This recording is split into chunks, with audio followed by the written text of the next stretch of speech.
Hello, my name is Eric Putkonen. Thank you for joining me. Today I'm going to be talking about the signs of enlightenment.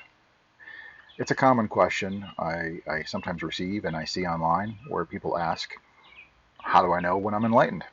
And so this is the list of, I don't know if it's 8 or 9, we'll get the count at the end because there's some overlap and stuff.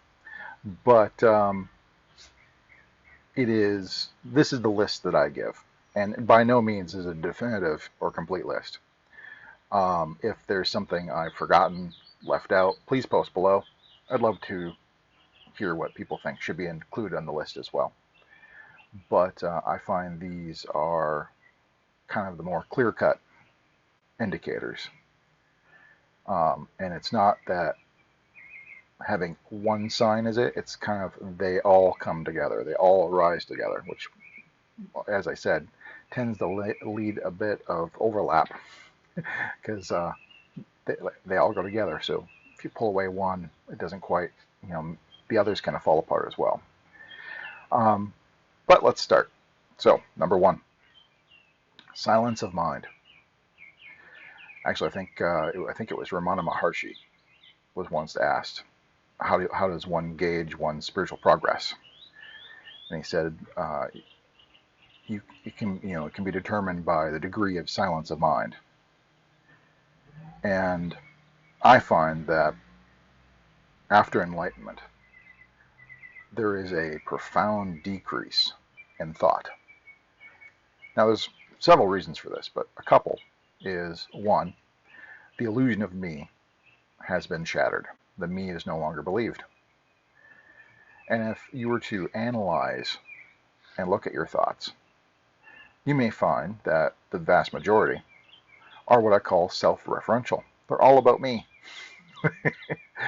They all refer to a me, they're all about me. There's a me involved in some way. And when the illusion of me is shattered, these thoughts that keep referring to a me fall away. Now, the other reason why thoughts decrease is after enlightenment, there is an abiding in the present moment as a normal course. Yes, you can think about the future as needed. If you're sitting around BSing with high school classmates, yes, you can reminisce about the past. It's not like the past and future are taboo and should never be touched. But I would say in the normal course of day-to-day life, there is a constant abiding in the present. After enlightenment, you're not constantly imagining the future of what will be. You're not constantly digging up the past. The past and future are really not that important. What is most important is now. And when you're abiding in the present moment, thoughts fall away. Because thought can never be about now. And so these are, I think, 2 of the main causes of silence of mind. But I would say after enlightenment, there is a profound decrease of thought and being quite comfortable in sitting with silence of mind for extended periods of time. I mean, it's not uncommon where if there's nothing I got to do, I could just sit and not think for hours and just look around and experience without thinking about it. Now, there are other times where, yeah, you can get a little agitated and there might be a little more thought. That's no big deal. But I would say for the normal day-to-day, it's silence of mind is pretty constant. So that's the first one. Number 2, cessation of suffering. In Buddhism, the Buddha actually taught the Four Noble Truths, and a lot of it was about the pervasiveness of suffering in normal day-to-day life by most people. And he talked about that there is the possibility of cessation of suffering and tried to teach a path to the cessation of suffering. But the whole idea is, after enlightenment, cessation of suffering is the norm. Basically, suffering ceases to arise. Now, this is mainly due to you know, ignorance and illusion being dispelled. But also the reason is because we are the cause of all of our own suffering and misery. It arises often in an unconscious reaction to what is, but founded upon our own beliefs, concepts, thoughts. And, something happens and we judge it to be, say, unfair. And then we're miserable. We suffer for it. And so when you have this this understanding of the nature of suffering and that you are the ultimate cause of it, you, by and large, cease doing it to yourself. Now, suffering, really sometimes very subtle forms of suffering, may continue to arise on occasion after enlightenment, but that's usually due to, you could say, stuck or embedded conditioning deep in the body that's been unconscious and never really looked at. Body-mind, I mean. It's embedded in the body-mind, hasn't been looked at, hasn't been brought to light to current understanding per se, and so the reactions keep arising. And that's why when people talk about how to overcome suffering, I a lot of times say part of it comes down to delving into, you got to embrace suffering, not resist it, but you got to delve into it, inquire, investigate, understand it deeply. Where did it come from? Things like that. And as the understanding arises of understanding, what you're basically doing is you're bringing a unconscious reaction to the conscious mind, and that alone changes things at times. And so even when there is a residual, reaction that could be, called suffering, it is possible to just see it, recognize it, understand it, and it will fade away after enlightenment. So I would say it's not an all or nothing kind of thing. And I always warn against that. People try to get an all or nothing scenario in their head where if you show any form of suffering, no matter how subtle, you haven't become enlightened yet. And that's baloney. I mean, take Nisargadatta Maharaj, who's often considered an enlightened master from India. He was known for having a ferocious temper. And if you have ever studied Buddhism, anger is considered a form of suffering. And so you could say that he was suffering. Now, someone had asked Nisargadatta at one point, aren't you suffering? And he goes, no, these are just, conditioning and reactions arising out of the body-mind. There's some skaras, and they have nothing to do with me. I don't care if they arise or not. I'm not suffering. To a degree, it is true that, but at the same time, you don't want to turn it into like a spiritual bypassing and basically whitewash or overlook or excuse suffering. So it gets to be a little bit of a slippery slope. But I will say suffering, by and large, day-to-day falls away. And so that is another indication. As such, I have number 3, which is actually kind of a summation almost of the prior two, is joy and happiness in life. You can gauge enlightenment by the joy and happiness of your day-to-day life. Basically, are you still suffering? Are you still plagued by the chattering mind? These kind of things. Joy and happiness in life is kind of the norm. Even in a lot of my taglines, I'll say, I've been living in peace, joy, and happiness, for 15, 16 years. And living in peace, joy, and happiness is just saying things are good, in terms of not suffering. So, number 4. Another indicator would be no longer seeking. After enlightenment, there is this, um, the illusion of lack falls away. This illusion of incompleteness, of there being a hole, of missing something, of needing to fix something. Something isn't quite right. This falls away. So after enlightenment, there's no longer seeking. Seeking as in the next level of enlightenment. That's the biggest one. If you're still looking for the next level, something better, you haven't got it yet. It's there is, with enlightenment, there's this, understanding, intuitive, realization of there's nothing else. There's nothing else to get. Gain and loss fall away. The whole idea of gain and loss. There's nothing to gain. There's nothing to lose. And so when there's nothing to gain, what is there to seek? There's no seeking unless you're feeling a lack in some way. Now, that's not to say you couldn't keep working in your job and try to get promoted. And somebody could cleverly say, well, you're seeking a promotion.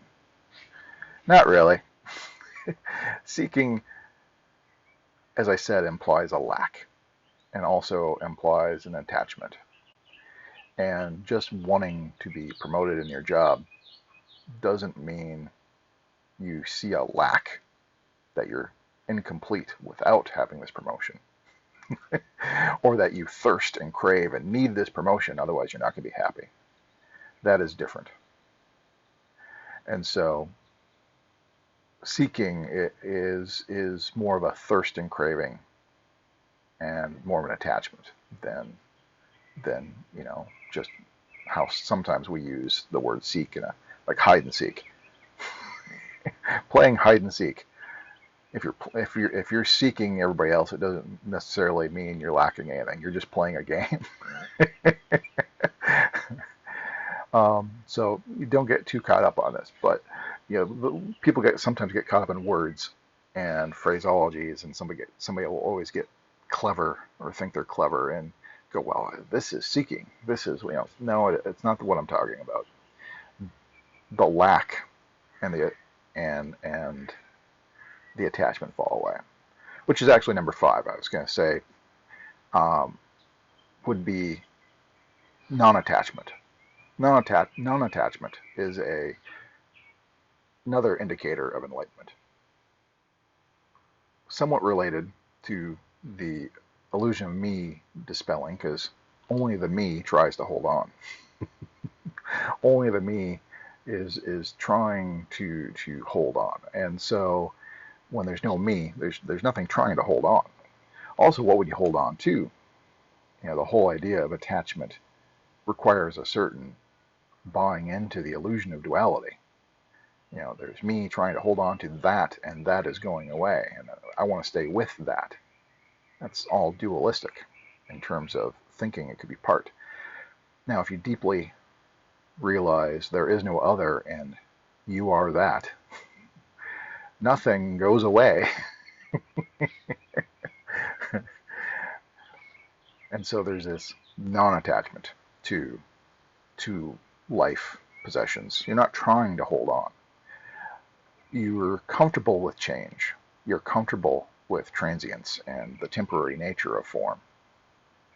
You can enjoy it while it's here. Nothing says you couldn't go buy a new set of clothes to enjoy having new clothes. Nothing says you couldn't do that. But if a cat happens to find it interesting and scratches a hole in it, or you twist wrong and you tear a hole and destroy your clothes the day you got them, do you feel like you lost something? Is really the question. were you attached to the items? Non-attachment does not mean you need to get away or dispose of possessions. It just means you're not trying to possess. Kind of like a bank teller. A bank teller works with money all day long, but at no point do they believe the money is theirs. And so if one day a robber comes in and robs the bank teller doesn't suddenly feel they've personally lost something. It doesn't work that way. They're not attached to the money. They're non-attached. But that doesn't mean they are unwise and just give the money away to the next person they see, because it's not theirs. It doesn't matter. That isn't what happens, because that is being foolish. You can still be a good steward. Their role is to manage the money. And so they don't need to get rid of it. Not, so non-attachment doesn't mean disposing of or giving away everything, because that's a common question. People are like, well, if you're non-attached, why don't you just give me your house? I don't know how many times I've been asked things like that, and that's a fundamental misunderstanding of non-attachment, and thinking that if you're not attached, you're stupid. So non-attachment is just simply not trying to hold on. You can enjoy whatever for as long as it lasts, but when it goes away, you allow it to go. You allow what comes to come. You allow what goes to go. Enjoy what is. That's kind of the state of non-attachment. You're not trying to hold on or repel. You're just letting things come and go. And so that's an attribute of enlightenment. Similar to no longer seeking, number 6, no longer struggling. This is primarily because after enlightenment, you become a lover of reality. We struggle, we have conflict against what is all the time prior to enlightenment. Things happen and we make problems out of it. Things happen and we resist because we think we need to resist in order to change things. It's kind of like if you're in a boat, a rowboat in the river, and most people they're like, I need to get to a city, and so they take it upon themselves, because they hear a city is upriver, to start rowing like mad against the current. And say it's a strong current, and so they're not making any progress at all. They're just hardly even holding their current location by rowing as much as they can. And that's what struggle is. It's unwise. It's being unreceptive, not listening to what's going on. Because after enlightenment, you cease struggling against things. You cease trying to win by conflict, so to speak. Instead of rowing with both oars like mad against the current, you could take one oar and use it as a basically for steering, and just use it to guide your way downriver, and you'll reach a city. After enlightenment, I think many find that they are trying to work with the world collaboratively and cooperatively. And that's another way of working with what is, because after enlightenment, it's not like you cease working with what is and you just give up all action. And after enlightenment, it is possible to still have a family, pay bills, do whatever, live in the world. But how you live in the world is not done through struggle. You're never trying to struggle against reality, because the enlightened have learned that if you fight reality, reality always wins. No matter how much you fight reality, reality always wins. And so you're putting yourself through a lot of stress, strain, and aggravation to fight what is. Instead of fighting what is, you go with what is, and you redirect. And that way, it's almost like an internal martial art, be it Aikido or Tai Chi, which I studied for many years. But they drilled in your head over and over again. You never meet force against force. You never do that. You never go force against force. You yield. You go with the force a little bit, and then turn it and redirect it. And when you do that, it's kind of like using an oar to steer down a river. The entire river now becomes your force and power. Enlightenment, you realize wisdom is trying to use the appropriate force at the appropriate time in the appropriate place. You're trying to go with the force and redirect and work with things cooperatively, collectively, cooperatively and collaboratively. You cease struggling, and that's where I say lover of reality comes in, because whatever reality is, whatever is, you have to accept it. Ideally, even appreciate it. You appreciate reality for being what it is. And in that accepting and appreciating reality, you can't struggle against it. And accepting and appreciating, you're trying to work with it. And that's different. So that's a different mindset.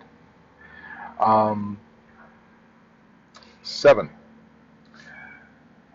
Another indicator is living without fear.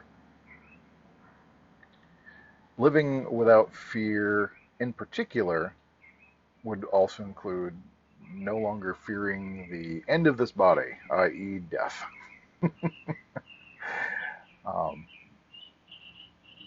There is many account that the enlightened do not fear death.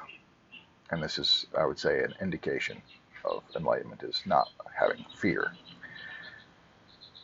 Fear is also worry. You're not constantly worrying about the future, worrying about what might happen, which goes back to the first point. It decreases thought because you're not worrying about all this stuff. Without fear and worry, you're just taking things as they are and doing what you can. Now, living without fear, again, doesn't mean you're stupid. Because I don't know how many times I've had people say, well, if you live without fear, why do you even bother looking both ways when you cross the road? Why don't you just cross the busy road without even worrying about an intersection? Well, that's dumb. It's not a fear of harm and death that has to be there in order to not try to, keep the body going. It's kind of like if you're playing a video game. If you know it doesn't matter that the character dies, it's no harm to you. It doesn't hurt. It's not even the end for you. There'll be a respawn point, or you can go back to the save point, or whatever. You can just keep playing.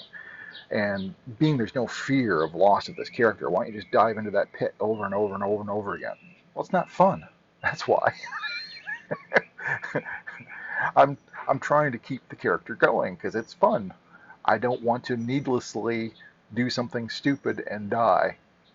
It's more fun to keep going.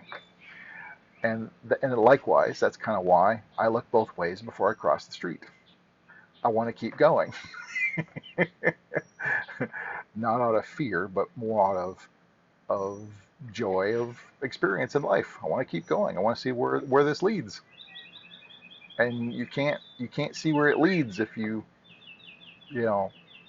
basically toss it away by not bothering to look both ways and crossing on a crosswalk. I mean, come on. I don't know why so many people think that enlightenment, in particular, not having fear or attachment suddenly makes people stupid. It doesn't work that way. But living out without fear.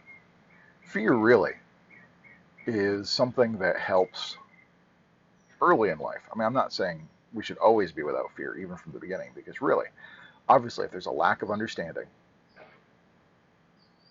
fear has its place. Just like children, they might burn their hand on a burner or plug a key into a socket.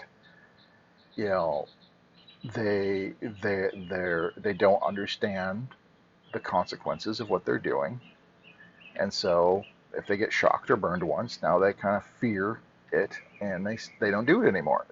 It's kind of a survival mechanism to a certain extent. However,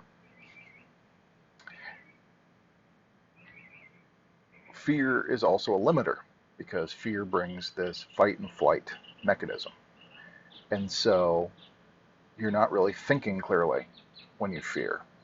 You're not thinking. You're not really being smart, so to speak, when you're gripped in fear. You're just reacting, fight or flight, or freeze. And so, to have full freedom of action, it's best to not have fear. Again, kind of like when I was in the martial arts. If you feared being hit, you're easier to hit if you feared being hit. That's why the samurai of old did so much to overcome the fear of death. So when they went into a battle, they already assumed they're dead because they were trying not to resist the idea of death and fear it. Because if they were afraid of death, they were more likely to meet their end. You could more cleverly and usefully defend yourself if you weren't gripped in fear. And so, likewise, a firefighter, when they were young, they might have burnt themselves in a campfire and feared fire. But if they had that same fear as a firefighter, it would get in the way of being a firefighter. Firefighters, on the other hand, understand fire. Just like a snake handler would understand the poisonous snakes that they handle. And snakes in particular are interesting because if you feared being bitten, you're more likely to be bitten. They sense your fear, and that agitates them, and that makes them defensive. And so a snake handler knows very well that you cannot fear the snakes you're handling. You have to be calm and okay with them. That does not mean you're stupid with them. You respect that they can kill you. You respect the damage they can do, and you do what you can not to be bitten. But fear isn't needed to keep that from happening. Fear would get in the way and make it more likely you're going to get bitten. That's just the way it works. And I think firefighters, the best firefighters, probably do not fear fire. They deeply understand and respect fire. And so, fearlessness, being without fear, is an indicator of enlightenment. And then I would say lastly, as the last item, I would say lack of boredom. Because I find even some of the people that have a spiritual experience or something and they confuse it with enlightenment will then say they're incredibly bored. And for me, that's one of the flags that it wasn't enlightenment. It was some spiritual experience that came and went, some glimpse of some kind. Because there is so much going on all the time in the ever-changing, ever-new moment. How can you really ever be bored? Boredom is a function of the mind. It's a judgment call. It is saying, I want to be entertained by something new all the time. If it's something I've seen before, it's not interesting. It's boring. And if there's nothing new, it's boring. But that is a function of the mind, and it's something we're conditioned into believing. But that's also a superficial view, because nothing is ever the same twice. You can't step in the same piece of water twice. Now, if you superficially deemed it to be the same water every time, that's a judgment. You're saying, well, it's just. But if you really get into the groove of nature, there is so much going on all the time. There's so much beauty. There's so much ever new things happening. Boredom is a function of the adult mind, because while children will see a vaguely bunny-shaped cloud and go, oh, look at the cloud, and they're just dazzled by it. Or they'll see a butterfly go by and in glee follow it around the yard. An adult would just go, that's just a cloud, that's just a bug, that's boring. They've forgotten the joy. They've forgotten the greatness of that. They've now deemed it ordinary, boring. And so if they keep seeing the same ordinary things, they become bored. There are no ordinary moments. Everything's ever new. I mean, as I'm looking around over here, I've seen multiple butterflies, multiple birds. I hear multiple things going on. There's far more input coming into the senses than the conscious awareness can keep track of. Our conscious awareness is actually only aware of very, very little. And we tend to even more superficially overlook things. We'll see a tree and we'll label it as a tree and quit looking at it without bothering to notice things like perhaps the limbs of the tree are rather uniquely shaped, making it very cool looking or very beautiful or whatever. Instead, they just go, it's a tree, and they're not even looking at it because they've already categorized it as tree in their head. And once you've categorized it, you almost quit, like I said, you quit looking at it.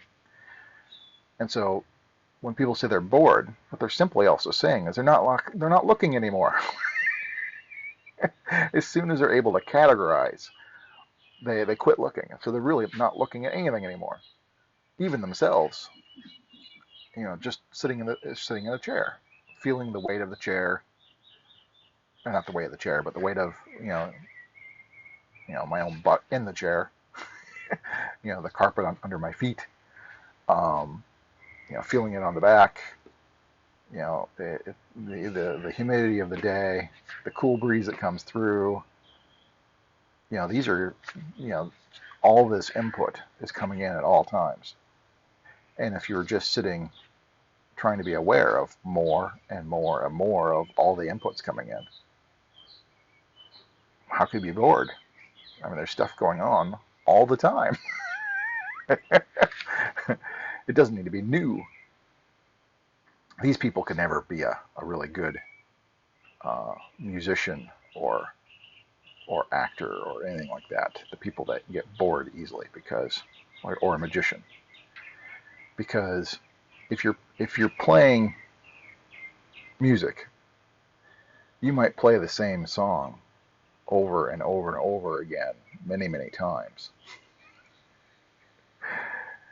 And so if you've got in your head everything's got to be new and different all the time, you may find that's very boring and stop. Or if you're a magician and you're learning a new card trick, you might have to practice a card trick hundreds of times, over and over and over again.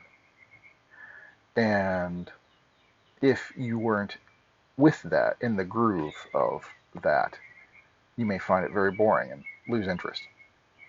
I mean, I used to do street magic. It was years ago at Renaissance fairs and art festivals. And I remember this one trick I learned to do. It was more of a juggling trick than sleight of hand. But it was, you had the loop of rope, and I basically took a ring and slid down the rope, and it knotted at the end and swung.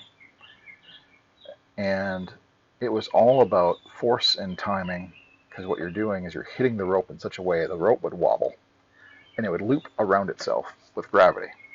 It's a juggling trick, really. To learn that trick, I had a rope in my living room, and next to the couch, and every time I went to the couch, I had to do it. I had to do it 5 times before I could move on. I practiced that trick uh, hundreds, if not 1,000 times. And but it always looked so cool. Every time I did it, it looked cool. It amazed me, even though I'm doing it. Um, but I had to master it so that way I could do it in a performance without missing at all. Because I mean, when I first started doing it, I think I got 1 out of 25, and it took me a week to get 1 out of 10. I mean, the amount of practice that went into it was nuts. But I mean, for someone that really gets bored easily, could never act, become an actor, become a musician, become a magician, anything like that, because though those performing arts are all about repetition. you you don't you don't just perform once and never do it again. You actually perform it over and over and over again. Different groups, you go to a different group, they want you to perform it again. I mean, think about a group like the Rolling Stones or something, and how many times have they played the song Satisfaction? I mean, it's you just got to keep doing it over and over and over again. How many times did they practice before they mastered it to the point where they thought it was worthy to be performed? I mean, that's just the nature of things. So doing things over and over and over again, not being new, does not necessarily have to make it be deemed as boring. Boring is a classification. It's a function of the mind based on how we think things should be. Well, it should be always new. But no, what is as it is ever new. From moment to moment, it's constantly changing. It's like a kaleidoscope. If people really saw the world as a kaleidoscope, I mean, how many people, especially when they were children, took a kaleidoscope and are just looking through and turning, and you could do this for hours, just watching the patterns change. Really, there's a story Eckhart Tolle tells that after awakening, he spent a couple years on a park bench, just not doing anything, just sitting on a park bench. Really, he was just looking at the kaleidoscope of life. He wasn't bored for 2 years. He was looking at the kaleidoscope of life, and it's quite entertaining. What is as it is quite entertaining. And so boredom doesn't arise after enlightenment. So, but those are the items that come to mind. Silence of mind, / abiding in the present moment, cessation of suffering, joy and happiness in life, no longer seeking, non-attachment, no longer struggling, living without fear, and lack of boredom. Those are the things that come to mind when somebody asks, how do I know when I'm enlightened? And it's not 1 or 2 of these. It's, like I said, all of these. They're all related because, non-attachment. I mean, it related to many of the items that I previously covered. I just call it out as a separate item to highlight it. So, anyways, I hope you liked the video. This was a long one. If you have any questions, please post below.